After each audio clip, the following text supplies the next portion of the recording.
ஓம் சக்தி. நேற்றுக்கு ஆடி வெள்ளி, வரலட்சுமி நோன்பு, பௌர்ணமி எல்லாம் சேர்ந்து வந்தால் ரொம்ப விசேஷமான நாள். வழக்கமாக நாங்கள் முற்றுதலுக்கு போகிற சக்கராப்பள்ளி கோவிலில் திருவிளக்கு பூஜை அரேஞ்ச் பண்ணியிருந்தாங்க. நான் என் ஃப்ரெண்ட்ஸ்லாம் கலந்துக்கிட்டோம்.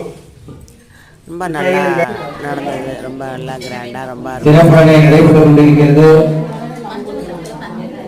இந்த விழாவினை ஆண்டுதோறும் கலந்து கொண்டு சிறப்பித்து ஈவினிங் ஒரு 5:30க்கெலாம் கோயிலுக்கு போயிட்டோம். திருக்கோயிலை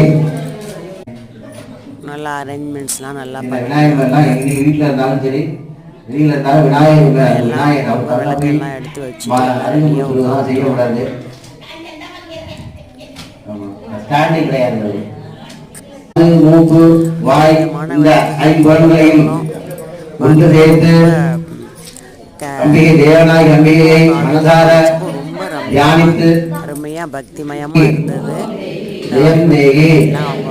யசோதேவி செஞ்சு வழிபட்டு யசோதேவி குடும்ப தீபலக்ஷ்மி பிரார்த்தனை பண்ணிட்டோம். காரிய ரொம்ப கிராண்டாக பக்திமயமாக தீபலக்ஷ்மி.